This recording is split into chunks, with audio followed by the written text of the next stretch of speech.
Good evening, everyone, and welcome to another episode of This is Revolution Podcast. I am your host, Jason Miles. We have a very, very interesting show today. We have one of our favorite show guests, the Elder Reed, Adolph Reed Jr., will be coming in very, very shortly, where we are going to talk to him about a recent piece he wrote called The Whole World is the Reichstag for Non-Site some time ago.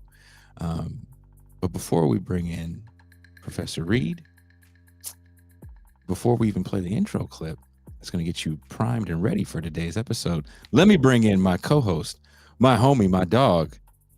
You know him as the man of the Mau Mau Hour. He is the Pascal Robert.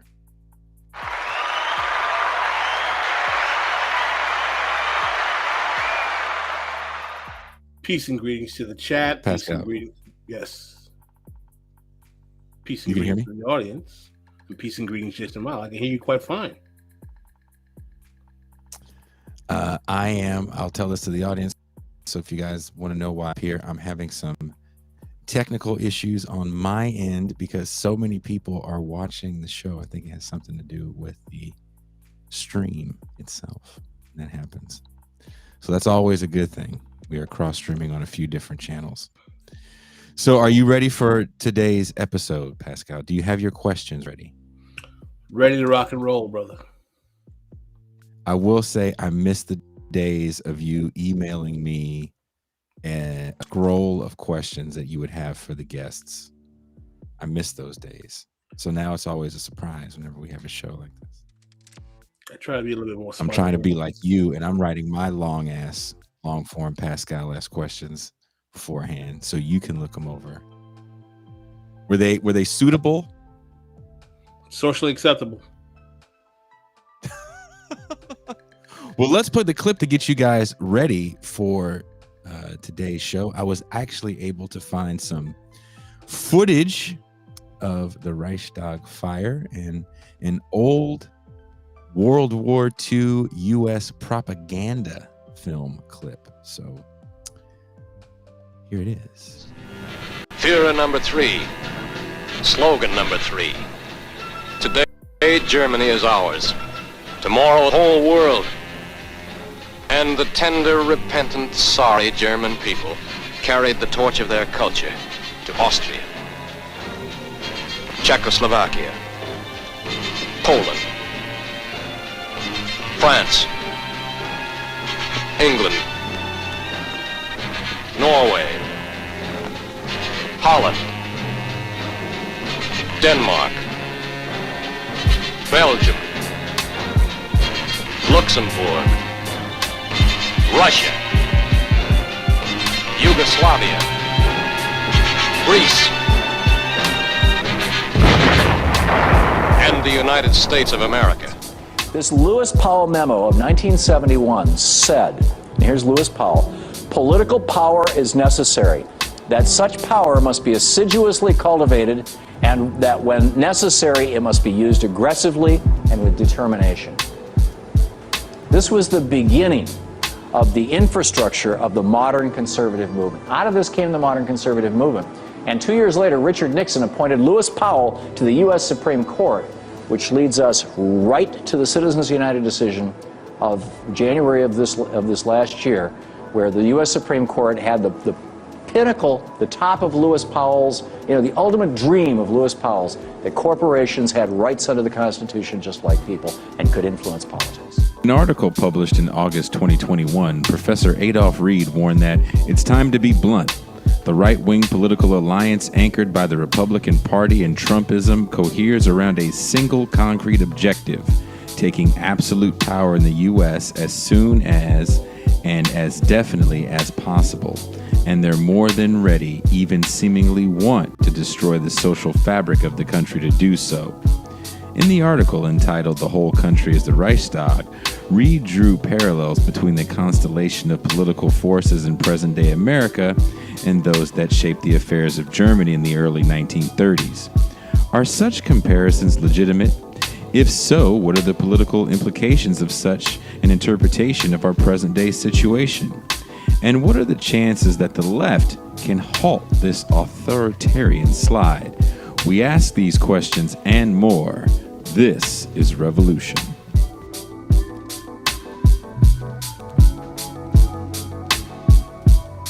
Excuse me, Dick. Ronald Reagan is about to make his acceptance speech, presumably. He's at the Century Plaza Hotel in Los Angeles. Here is Ronald Reagan coming out at the Century Plaza. He was congratulated by President Carter about 10 minutes to 7 California time. Back now to NBC News. You know, here we are. This is...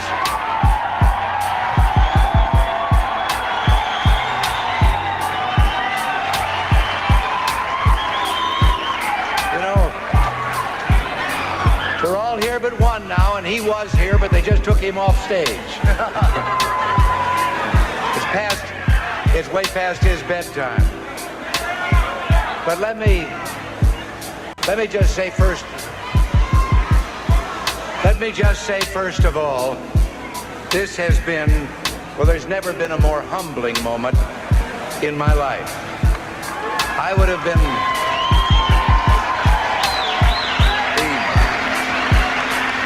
not only humbled by the extent of what has happened tonight, even if it had been the cliffhanger that all of us, I think, were expecting, it would have been the same way, but just to have had the support of the people of this country. I consider the trust that you have placed in me sacred, and I give you my sacred oath that I will do my utmost to justify your faith. Thank you. Your way out. You can catch the live stream of This Is Revolution every Tuesday Can you hear that still, through Thursday at 6 p.m. Pacific time. Pascal? And Yes. Sorry. There's a bunch of issues with this. So let's bring in our guest, Professor Adolph Reed.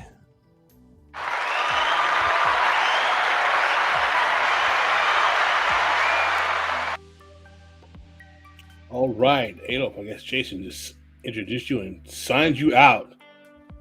Adolph, thank you for coming back to us. Doing all right, man. Thank you for coming back to our show. I know you've been sending. Sure, happy to do it. You're doing all right, man. Sending emails back and forth to each other.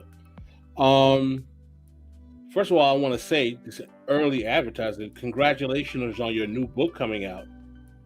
And at some point, a little on down the line, and I will ask you to tell us what it's about. We have some time, if that's not a problem with you. Are you all right with that?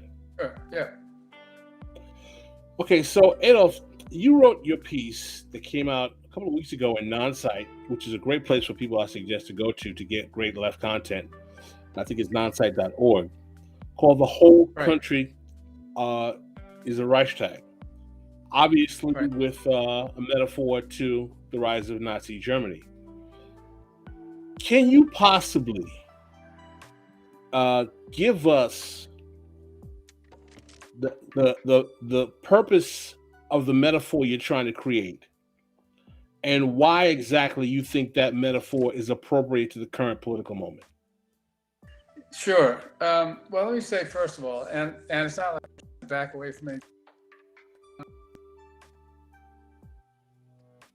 People do this, of course, on the analogy to the National Socialist German Workers' Party. That's not exactly the point. Too many people on the left tend to do that. But I mean, the forces that have condensed around, the Republican Party increasingly over the last half century.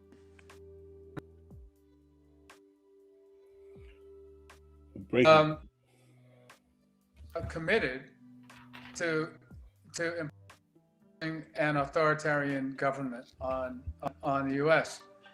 They not only don't have any commitment, like the democratic institutions, that they're actually hostile to them, and want to get rid of them, right?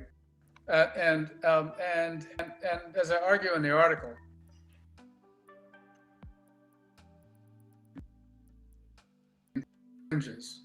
of the polity to being on the White House, right? just on the outskirts of the. And since between George and now, but especially since Trump, they've come even far in from the margins, and the Republican Party, like from the time, for instance, McConnell indicated that the Republican Congress, that the Democrats in the administration couldn't get anything done. Couldn't. I already said that they have.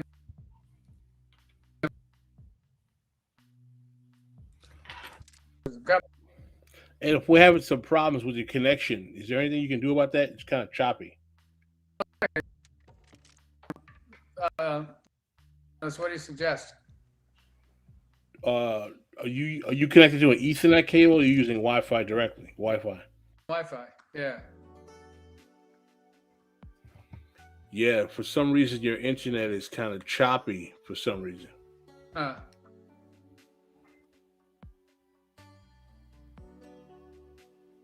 Do you think do you think it would be better if you logged in and logged back out, Adolph? Sure, I try. Well, why don't you do that? Yep. And I will try to keep our viewers entertained. So yes, so while we're here, we're going to talk about Adolph's piece, since that's what we're talking about. The whole country is a Reichstag, and the purpose of the piece, and I have it in front of me, is to basically talk about the dangers of the current political moment that we are in, and what exactly that poses for American society.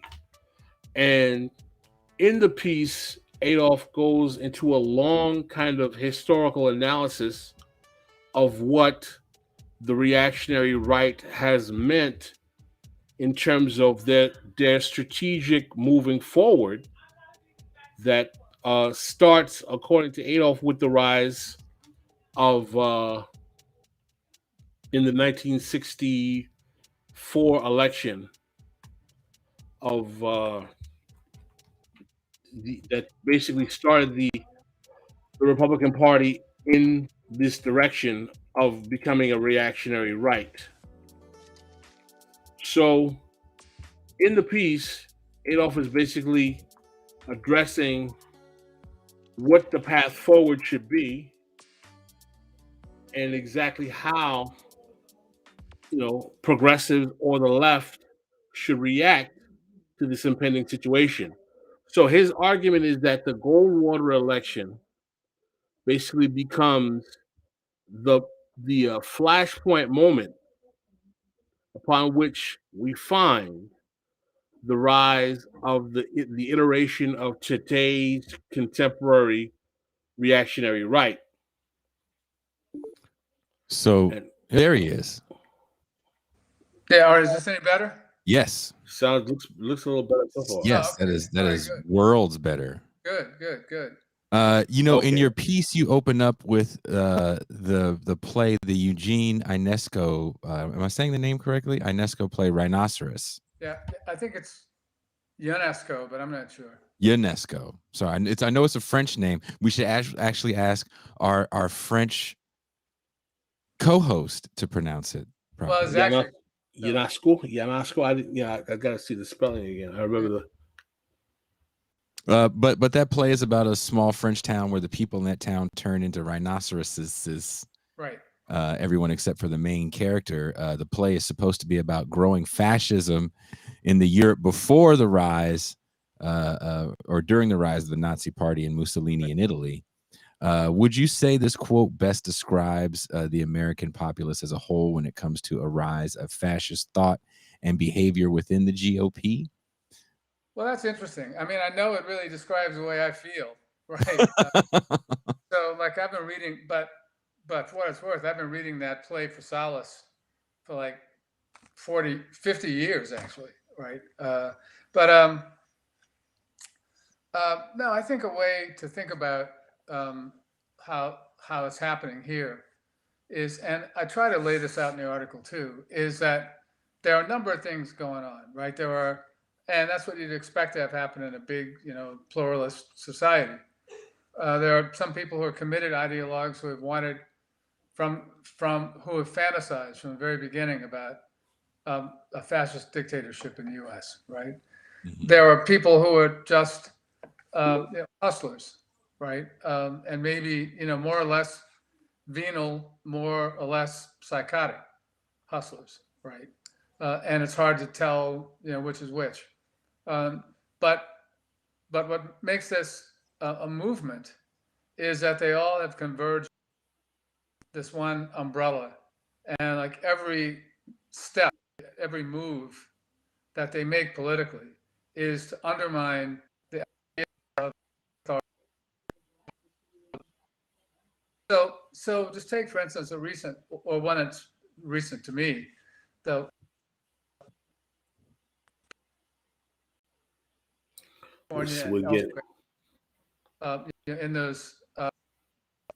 in those states that came into the U.S. from Hidalgo, call themselves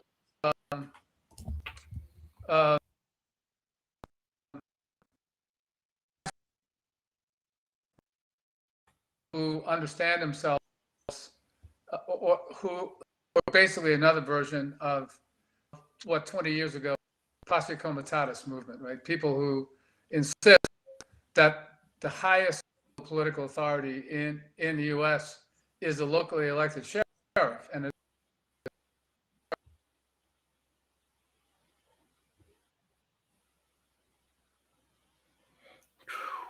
anti-vaccine, anti-masking movement. So all these forces are coming together around this objective of undermining the idea of authority and of the public. And so they come from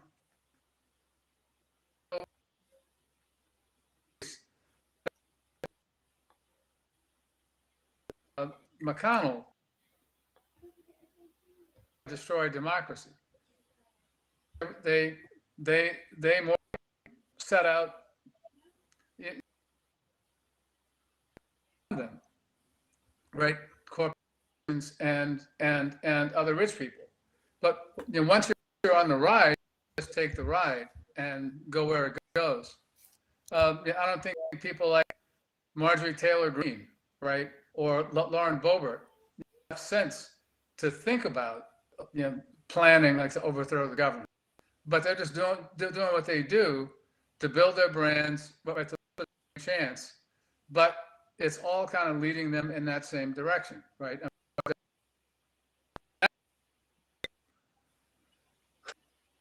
It means to say that this is a political movement and not just a group of idiosyncratic plotters and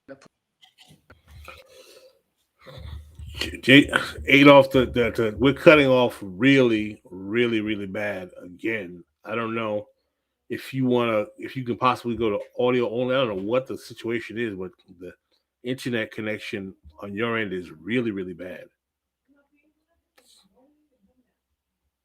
But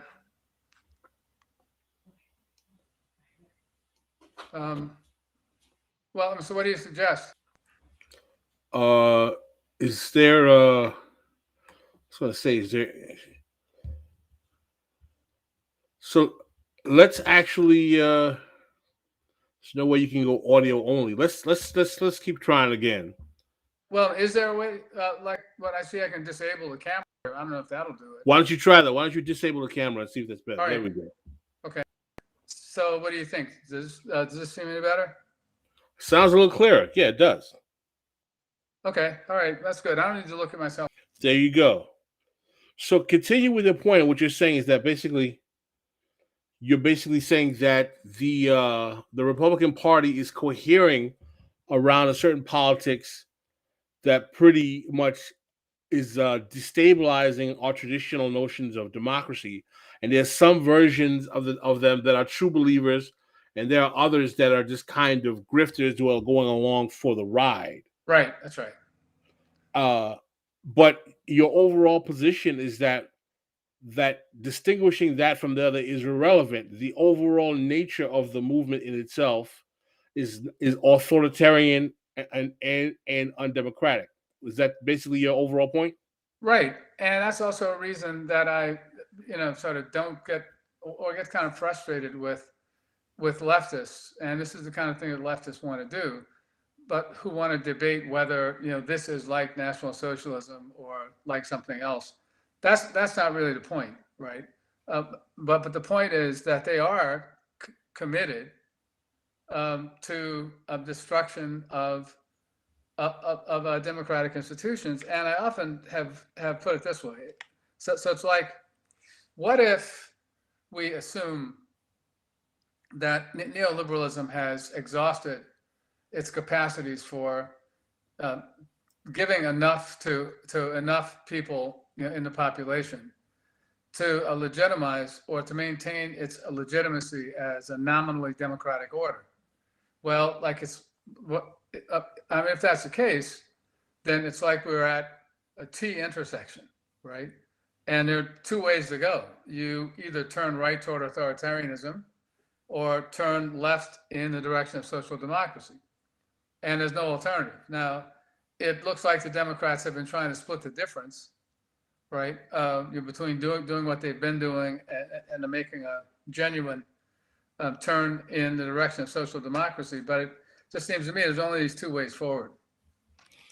Well, that's really the crux of where I wanted to go with the conversation. I understand the argument, and I also agree with you that it's kind of a waste of time to try to debate the minutia of whether or not Trumpism is actually a legitimate fascist movement or not. Right. My only kind of retort, though, and by the way, I've used the metaphor as well. I did a show with Janice Graham where I said, a Black America in the age of the Weimar Republic. So, not to be hypocritical, I've used that metaphor as well. But the question is that if we argue that it's not significant to really, prove that Trump is a fascist or not, what is the value of myself, yourself, and others using the metaphor over and over again? Well, despite the reference to the Reichstag, right? I think fascism is itself a species of a genus of authoritarian government, right?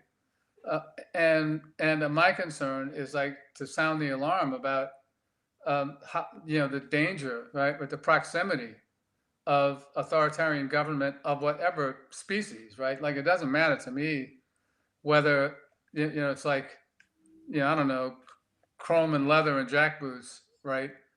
And like S&M fashion or like something else.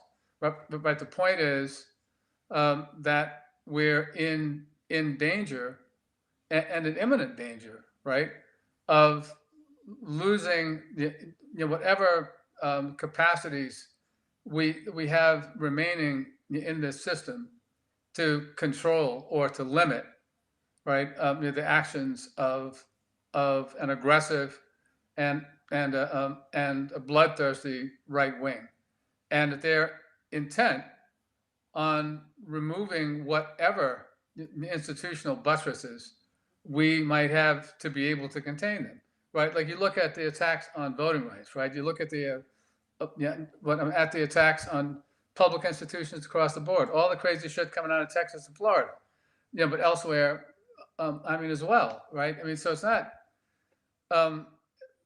and whether or not there's some guy sitting behind a curtain on a stool who's orchestrating all this isn't really the point, right? The point is that these relatively autonomous tendencies in the polity that are moving more or less in a concert under this big umbrella are moving in that direction. And frankly, I'll just preempt the question and say that the answer to the question of what we can do about this as a left is nothing, right? Because there is no left that has any political capacity whatsoever. So for all these people like in Jacobin and elsewhere who want to go on about how we ought to react to Biden and petitions that we ought to sign and the demands that we ought to make is just whistling past the graveyard or indulging in some sort of fantasy, right? Because the real stakes in relation to the real stakes in American politics at this moment, for for the left, it's a spectator sport, right? Because there's nothing we can do.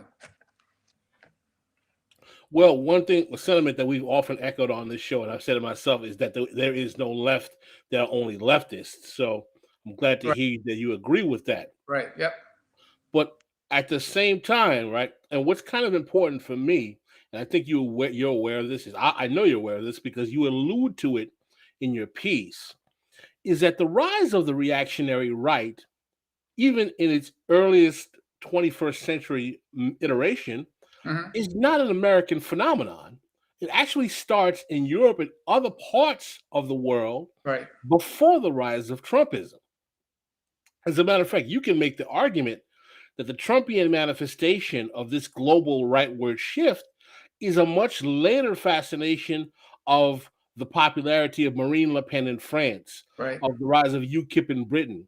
You had, Viktor Orban in Hungary. You have, of course, even though he was kind of contemporary of Trump, you have Modi in India.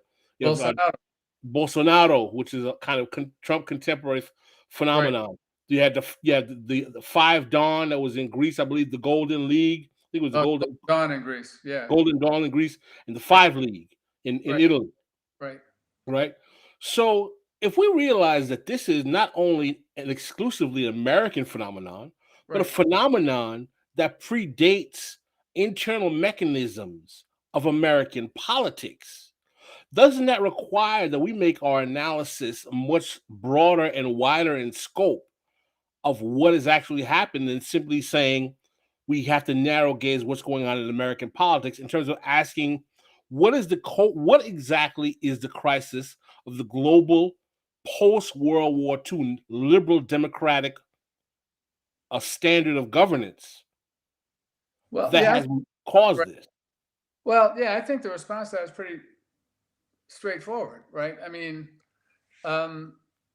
since the 1970s, we've seen the right first in the U.S. and then elsewhere, or rather first in the U.S. and Britain and then elsewhere, intensify the regimes of a regressive redistribution, right? And what that requires is a combination of bullshitting people about how it's going to trickle down on them, right, or down to them, and it requires demonizing and repression of people who are defined as like the scapegoats, right? And that proceeds, right? But after a half century of this regime, what the numbers show it, almost daily, more and more people in this country, and it's also true in Western and Central Europe, but more and more people in this country have been feeling more and more insecure economically, right? Less in the way of options or imagined options that they have. Conditions of work have become more and more precarious.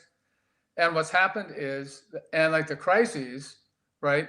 Starting from the .com crisis, or maybe if you want, going back to the energy crisis, and certainly like the Great Recession, have only been occasions for the people at the top to intensify the pattern of upward of a regressive redistribution.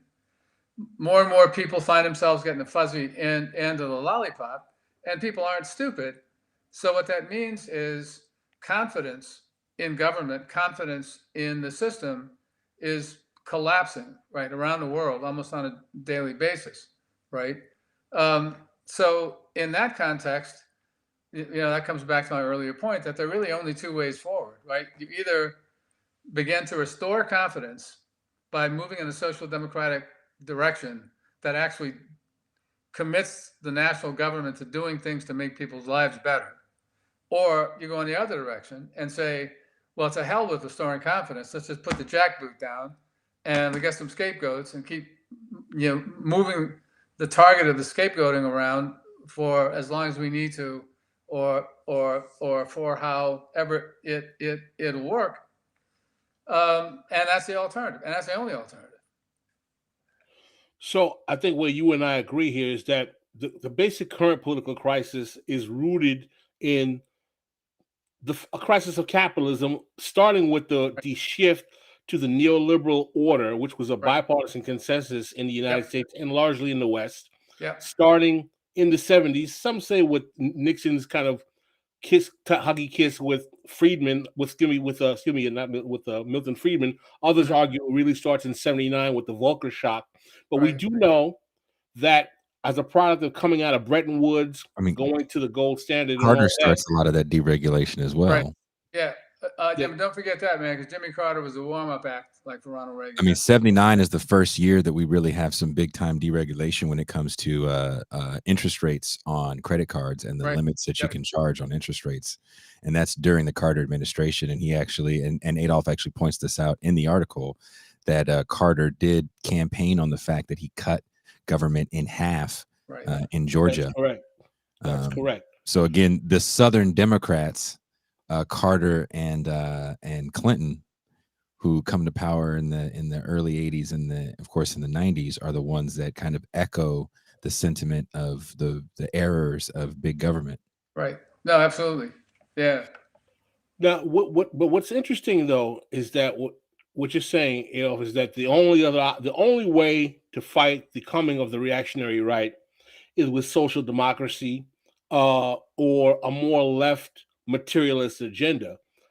Where I think you and I might kind of bump heads is that I am not convinced by any stretch of the imagination that the current Democratic Party and the liberals in America or globally are really serious about pivoting out of neoliberalism.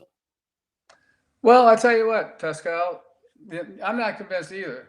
But what I'll say is, what else you got? Right. There's an intermediary. And what might that be? Keynesianism. Well, yeah, yes. And that's what the BlackRock tendency, right, in the Biden administration has been advocating. And that's where our allies are. And see, once you start out from the assumption or the premise, right, that the left is no more than a spectator in setting the agenda, right? Then what that suggests is that where the standard bearer is for the vessel that in the short term is going to carry our hopes and dreams is in these Wall Street Keynesians who are in the Biden administration. And I know but people might want there to be something else, right? But there isn't anything else, and they might think that there's some, like Trotskyists like to think if we just call for the masses to rise, the masses will rise. But the only, two points. One, the Progressive Caucus in the House has had its finest hour, right? They've been extremely effective. They've been very well coordinated, and they've done what they can do, right, to push, to push a progressive agenda as far as it can go. But I think they also show, through no fault of their own, really, but also show the limits of an electoral approach to political change, right? Because now is the moment, right, when Manchin and Sinema, who are basically voices for outside interests, right? When they act as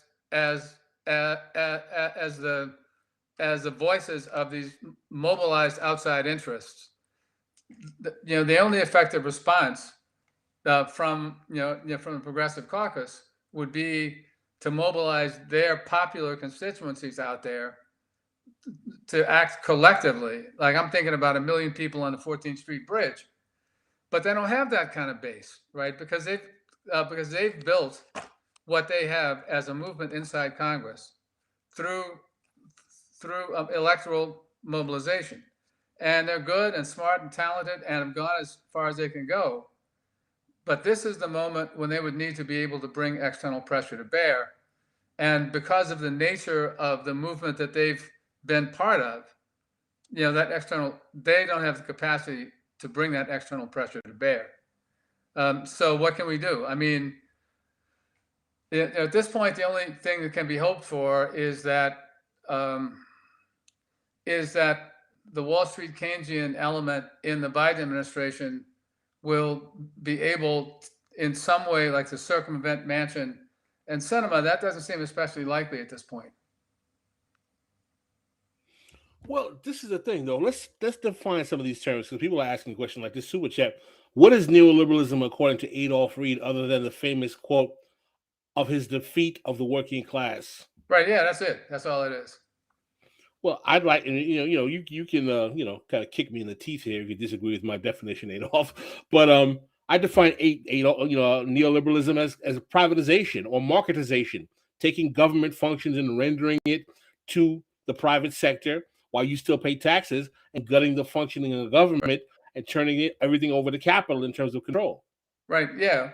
Yeah. That's all part of it. I mean, those are instrumentalities of the term. But the real, but at the end of the day, and frankly, like I, kind of laid that out there after, getting overdosing on academics' taxonomic exercises in trying to parse what counts as neoliberalism and what doesn't. Right, just like it struck me as a version of the same thing as people who were trying to navigate their way around. Being in support of Caitlyn Jenner and being opposed to Rachel Dolezal by finding ways arbitrarily to assign what's authentically Black and what isn't, right? Because in both cases, like you get around to the well, who says, right? And what makes this particular practice, right,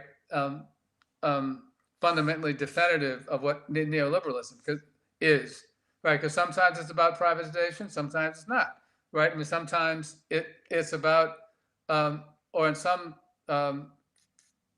domains, it's about weakening the central authority or the authority of the central state. In some domains, it's about strengthening the authority of the central state. Right. So what? And like I won't, defend that characterization as the end-all be-all characterization of what neoliberalism is, because frankly, it's as much a quip as it is anything else. But I was also like reacting to the sense, and again, this is among academics principally, that neoliberalism is somehow something different from capitalism, and it's not. So my argument is fundamentally that neoliberalism is just capitalism that's eliminated any effective working class opposition. Would you also say that there's kind of a bit of a consensus, maybe in the online world more than anywhere else, but there definitely is a bit of a consensus that the neoliberal project is strictly a Democratic Party project, which I don't agree with. Oh, I don't agree with that at all. Partisan. Well, but to quote Dave Chappelle, the online world doesn't exist. Shout out to This Is Revolution podcast and all YouTube fans.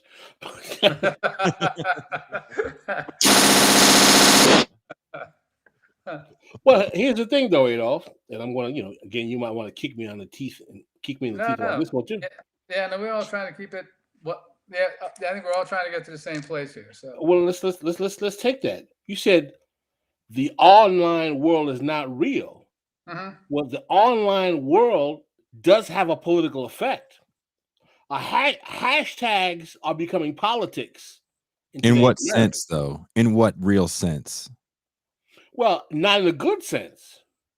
What hashtag is politic?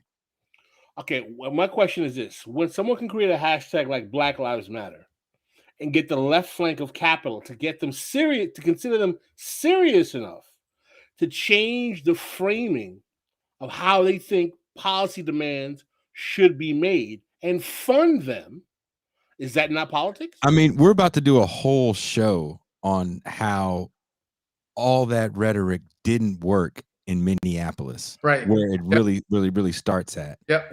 I didn't say it was If good. you live in Florida right now, has Stand Your Ground been repealed? No.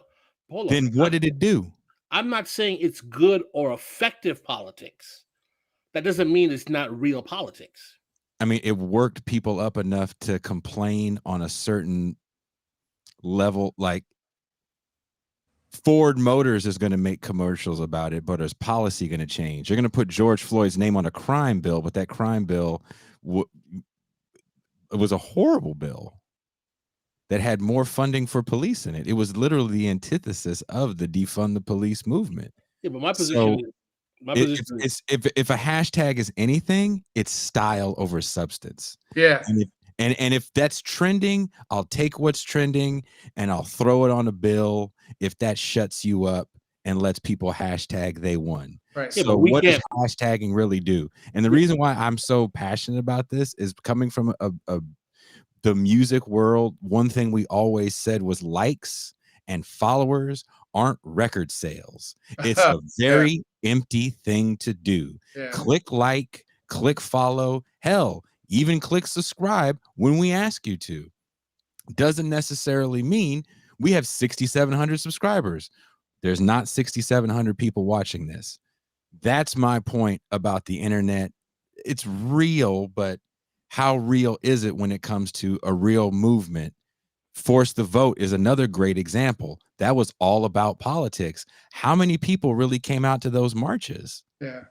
My position, again, I'm not disagreeing with you in terms of the effective nature of those things, but we've had symbolic and ineffective aspects of things that we know exist in Black politics that weren't hashtags that actually had less political effect than some of these hashtags. Again, Well, I guess one question. Okay, go ahead. Go ahead. Well, yeah, sorry, but I guess one question concerns how you measure political effects, right? Thank you. You know, what counts as a political effect, right? Is because people are talking about it criterion, right? That I think people often kind of recur to, right? I mean, I can't remember what I might have mentioned this on a show once before, but during the height of Occupy, I had back-to-back lunches with two progressive colleagues of mine in the Penn History Department, and each conversation is weird. Each conversation went exactly the same way. That the colleague says something about you're feeling good about Occupy, and I said, well, why exactly? And the colleague says, and in each case it was exactly the same, but the colleague says, well, because it's got people talking about inequality. And I said, in each case, who do you know who's talking about inequality now, who wasn't talking about inequality 6 weeks ago, or like, right? What I mean, before Occupy. In each case, the response was, after a little pause, the New York Times. And in each case, I responded by saying, well, okay.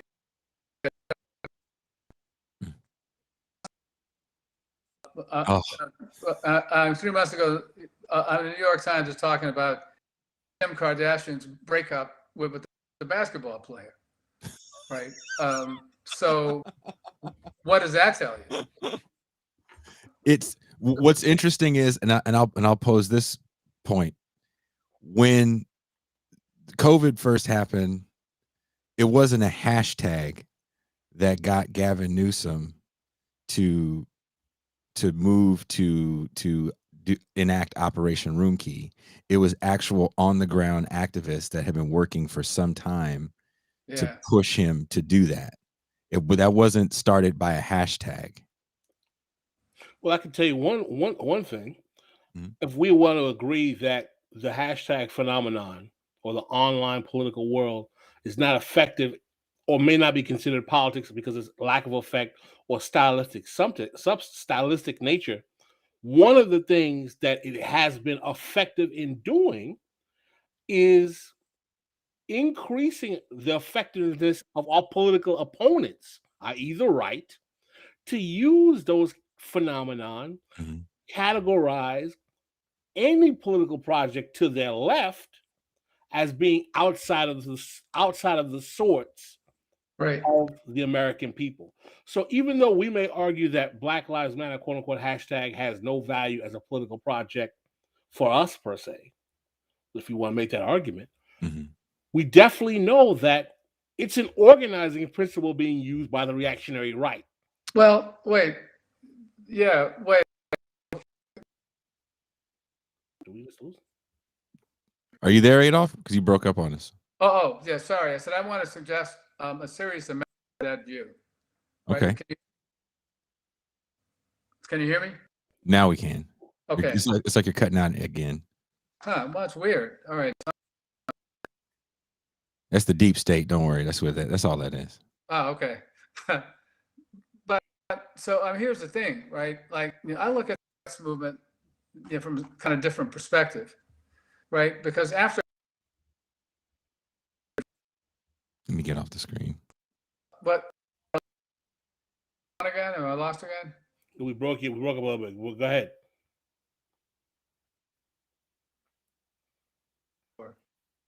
Well, you're breaking up really bad. Wow. Okay. Well. Go ahead. Can you continue? Yeah, sure. But the right went underground basically, right? Because they realized that they'd made their move too soon, and they began organizing in their base levels, right? In white suburbs basically, and field testing messages and bundling them. They've built that movement, right? Like when you're breaking up. Adolph, do you see the message inside the chat? Yeah. Can you follow those instructions?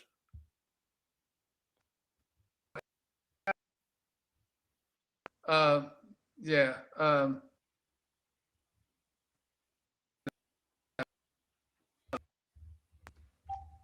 Yeah, we're having some technical difficulties, folk, with Adolph's internet. Just give us a couple of seconds. We're going to try to work this out. Can you hear us, Adolph? Yeah, I can hear you. Can you hear me? Oh, yeah, loud and clear. Can you hear him, Pascal? We can hear him fine. Thank you. Okay. You might hear my phone alerts go off, so just ignore it. Just ignore the Tinder. Right. Okay. All right, so Adolph, you were basically refuting my point that if we're going to agree that the hashtags don't work for our politics, they're definitely becoming an organizing principle for our political opponents, which is the reactionary right. So you were going to frame your rebuttal to that point. Right, which is that I go back to the Goldwater defeat, right? And after Goldwater was defeated in '64 ignominiously, the hard or the ultra right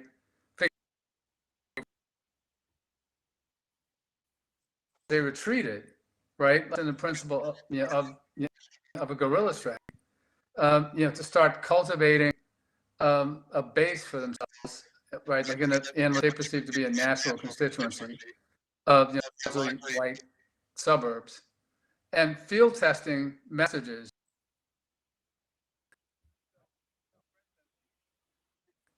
It that opposition to abortion became a fault line, right? And the Reagan code natural, right, in the sense that it was made up largely of holy roller. Holy roller 2 words. A lot of feedback now. Don't keep talking. Deep state is hitting us from all angles tonight, folks. The deep state is hitting us from all angles. Yeah. So, like, are you hearing the feedback too, man? I heard it a little bit, yeah. Yeah, all right. Well, like, should we just bag this and try for another time or what? This is, we're already on the first hour, coming to up on the first hour. This is, let me see what Jason wants to do here. Yeah, Adolf, what we're gonna do is that we're gonna try to reschedule this, man, because we've never had a show with this much technical difficulty. Wow. Okay. So, folks, we are at the end of the hour, but we're going to try to reschedule Adolf sometime, hopefully within the next couple of weeks, to continue this conversation. We could not control the technical difficulty. It was not on my part or our part or even Adolph's. It was something outside of our control. But Adolf, I really want to thank you for coming on and trying to hash this out. We were really coming to the best parts of the conversation. But I hope you'd be willing to come back and have us reschedule this and do this another time. Oh, yeah, absolutely, man. I'll do it. All right. On that note, folks, Saturday we're going to be having a show on is America in decline overall. We're going to have Daniel Bessner and his crew. So come check us out as well. Hopefully we won't be having the technical difficulties we're having right now. And besides that, I think on that note, we will wrap up the show. And we will try to reschedule this and redo this sometime soon. So I will turn this over to Jason, and I think that we are going to